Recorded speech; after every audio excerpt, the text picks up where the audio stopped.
Hello, everybody. Joshua here, I Cut Grass LLC, and it is July the 31st, 2018. It's about 8 o'clock Eastern Standard Time.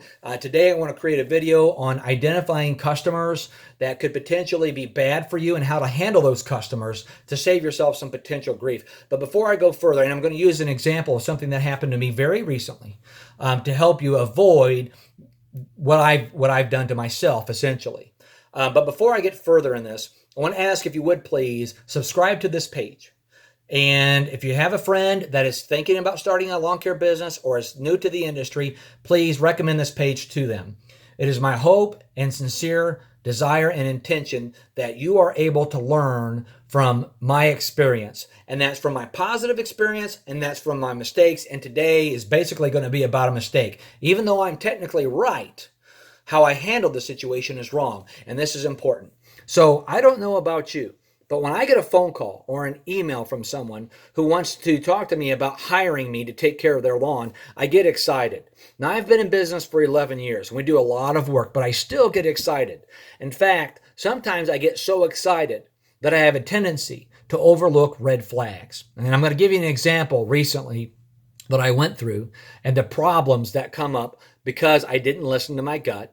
And I also gave into emotion while I was dealing with a customer. So about 3 weeks ago, I get a call from a customer who calls me, a potential customer, a lead, or I want to say someone inquiring about service. And he says, I need someone for regular lawn care service. The guy that I have now is horrible. And I'll never forget this inquiry because when he was talking to me, I'm going to say exactly what he said. He says, this kid came and cut grass. It looks horrible. There are piles of grass all on my lawn. The lawn looks like dog shit. And he said that 4, maybe 5 times. And I remember thinking to myself, I've not ever had a customer or a potential customer call and talk, to me like that. I just assumed that he was telling the truth. I didn't take a neutral position. I took his side. You can't do that. If someone is canceling service with someone else, you always want to know all the facts. Ask about that. How long have they been servicing the property? How often have you been paying? Have they been doing a good job? Did you maybe have a bad day?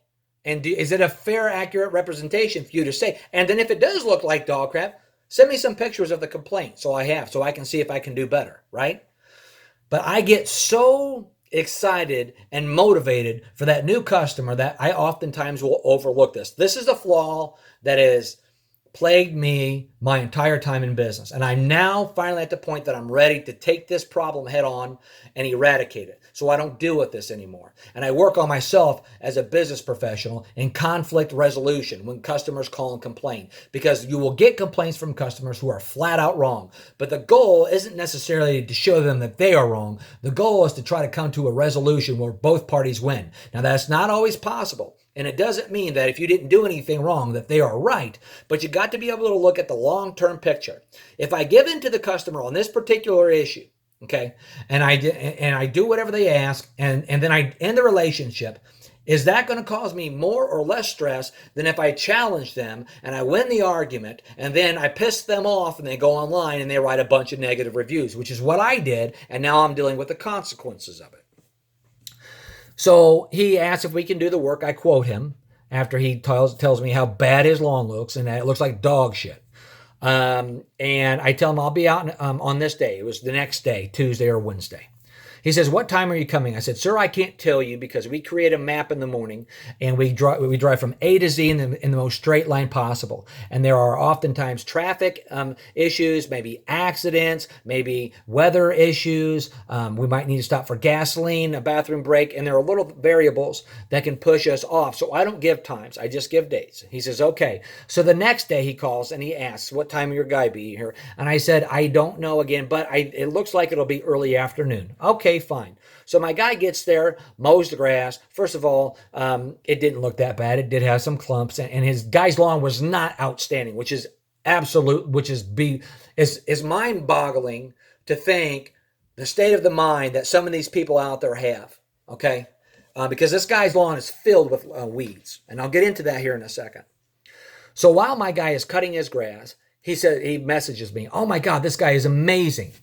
Amazing for basic work? Fine, whatever. He pays us. I had quoted him for regular weekly service. The next week comes, we mow the grass, he's not there. I didn't call to follow up with him. I was overwhelmed with other lawns. Sometimes this can happen. Then last week comes, Thursday, my guy's over there cutting grass. He messages me or he calls me, this customer. Yeah, I'm kind of confused. Your guy here is here cutting the grass right now, and he's doing a crappy job. I had no idea he was going to come here tonight. We didn't set an appointment. He's done donuts in my lawn, and my next phone call is going to be to my attorney, then the Better Business Bureau, and then the ever trustworthy social media where I'm going to write negative reviews. Please call me ASAP. That was his message. Okay, now that aggravates me when I get that message. Because he could have called, and this is what people won't do. They won't care about your feelings. They won't care about being kind. We are in a society where people want what they want, and everybody's going to win, and you're going to lose. That's the society that we live in. And if you say the truth, people will get butthurt, okay? And their feelings are going to be hurt, and they're going to launch back at you. It's so easy for people to lash back out at you right now on social media in the heat of the moment without thinking about what you're saying and doing. Now, so about 20 minutes later, he text messages me. Please call me ASAP. Now, it's about 8 o'clock when I got these messages on a Thursday night. I'm not dealing with that late at night. If we're in snow season, I'll take a call 24/7. Friday morning comes, I get up. I'm worried about this. So I drive over to the property. I take a look, and I get my phone out, as I always do, and I shoot a video talking to myself. And I get up there, and there's a lady standing on the porch, and I introduce myself, and I say, are you Mr. Customer's wife? And she says, no, I'm his business partner. I said, well, he recently outsourced his lawn care to us, and he's called about some complaints, and I would like to take a look at the lawn if that's okay. Sure, she says. So she walks me around to the back. And I said, well, what's the issue? And she said, well, he was concerned that you guys were doing donuts to the lawn. I said, okay.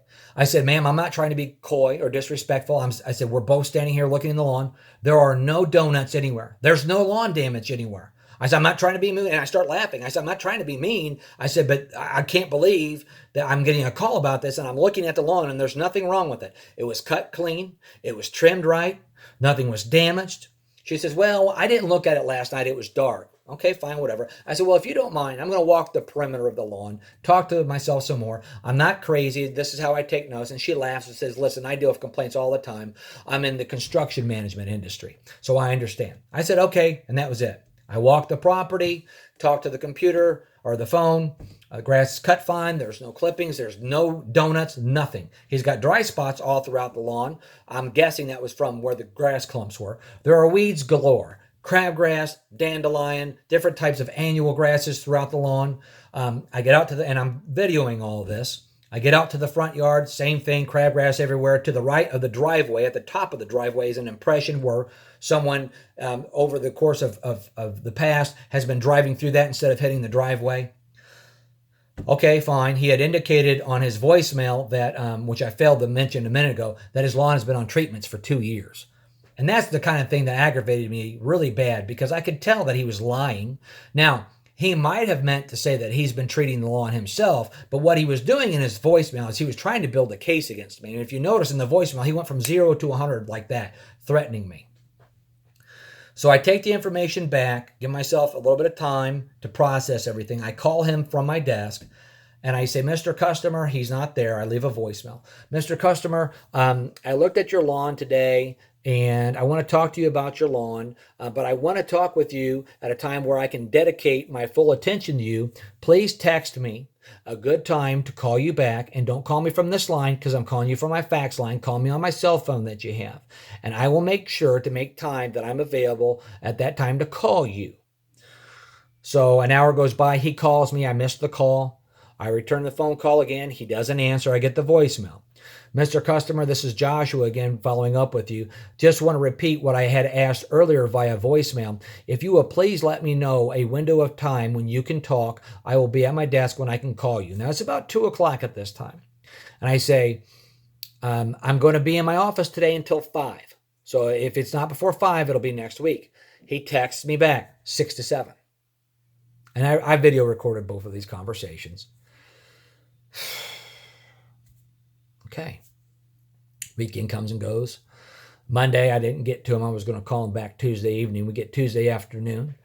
He calls and leaves me a voicemail. Yes, I have called you a couple of times and left some voicemails to get no response. Timeout. That's false. I've got video recordings of it. whatever.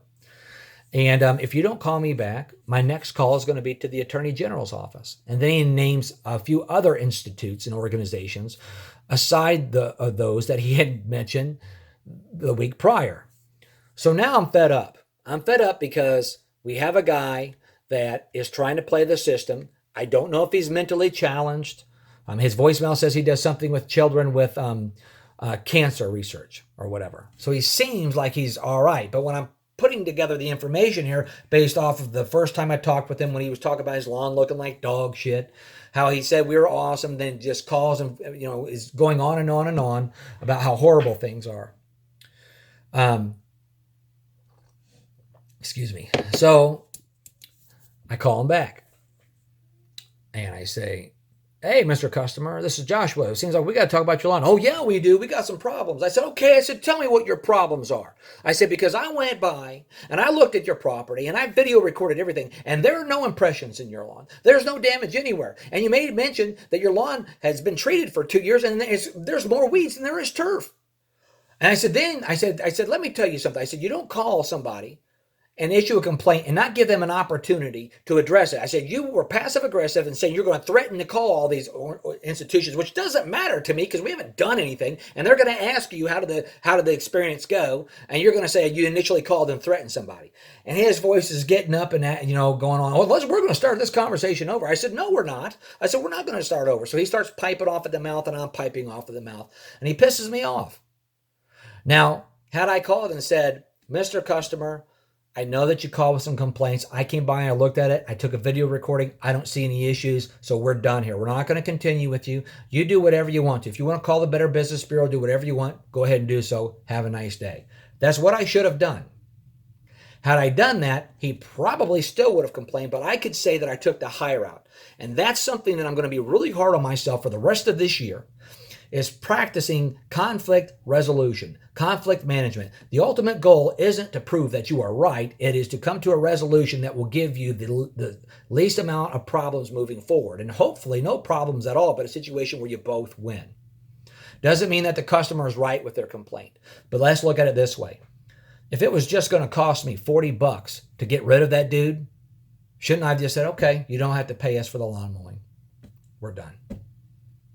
Versus he immediately after the phone call was over, went to Facebook, went to Google, probably went to the Better Business Bureau. Now, here's where he screwed up. First of all, before the phone call was over and he kept threatening me, I just said, "Fuck you, fuck you, fuck you," right?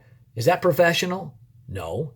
That's flat out stupid. And even though I'm probably right in how I feel, because I have a right to feel that way when someone's trying to take advantage of me, I have an obligation and a responsibility as a business owner to act more professional, okay? Now, it's hard to act professional sometimes because you deal with idiots, okay? You can't go plow somebody in the winter if they didn't pay you for something. You can't go and scalp their lawn because you're responsible. You can't go beat somebody up. You can't do those things. You're an adult. You're a business owner. You have to be responsible. You have to take the high road because even in cases where you are right, as I was in this case, now it's going to come back to bite me. Because now I've got negative reviews for people to look at. Now, look, the majority of the reviews that people do for us are outstanding, but that's beside the point. I had an opportunity to grow, and I didn't give in to, or I didn't, execute the right steps when I knew what they were. I allowed my emotion to get the best of me. So he writes his review, and he indicates in the review that I've done some damage to his property, which we didn't. I have the video recording, and I contacted my attorney, and I'm probably going to sue him for defamation.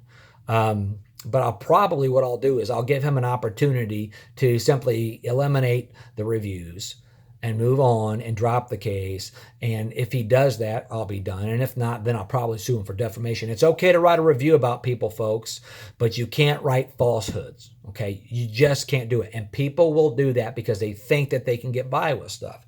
You got to be professional. But going back to what I said, if someone's calling you and going on and on and on about how horrible a previous service provider is, that might be, if they're going to complain about them, you don't know that the service provider was good or bad. You're just taking the customer's word for it.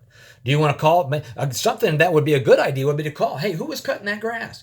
Oh, such and such mowing company. Okay, all right. Well, I'm going to take a look at the property, and I'll get back with you within 24 hours with an estimate and call that provider.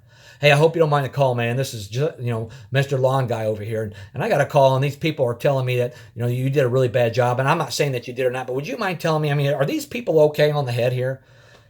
And they'll tell you. People will be honest. Man, I had a bad day, dude. No, he's an idiot. He never pays me on time. He complains. He's picky. He complains about nothing. And he complains. Who knows? But you got to understand the red flags. If someone is calling you and talking really bad about somebody else, they'll do it about you if you piss them off. That's the fact. So there's nothing wrong with saying, I appreciate the inquiry. I'm full right now. Or I don't think that this is a good match because I don't know that I can provide the type of service that's going to make you happy. And rather than cause you any problems, I would just, assume that, you find someone that can meet your needs. Because I know when I'm out of my league, and it sounds like you pay a little more attention to to the work that's done, and that's great. The irony in this case is this guy's lawn is junk. it's just absolute junk. And you get some people, and I don't know if it's a mental case, if he's on, or what it is. And I'm not trying to be, anti-PC because I know there's some PC people out there. I like to call stuff as it is, but I take pride in what I do. I take pride in doing things the right way. And I dropped the ball here. Even though I was right, I was wrong in how I executed it. And because of that, now I've got this situation on my hands. So learn from my experience. Practice conflict resolution, okay? You don't always have to win in the long run. And also, identify, pay attention when your customer is calling you. Find out what the other guy or gal did wrong. Contact them. There's nothing wrong with you being friends with your competitors. You don't have to be enemies. Hell, you might be able to help each other out. Your competitor might get at a point where he's got too many lawns and he could refer you to his customers that he can't take on, and vice versa. You can win with that. We need to work together. Be positive, guys. Don't give in to the negative emotions that come up here from other people. Don't let them drag you down. They dragged me down today, but I'm going to get back up. I'm going to learn from this, and I'm going to grow, and I want you to grow too. Thanks for taking the opportunity, or rather the time, to watch this video. I hope you find the information useful. Keep winning, guys.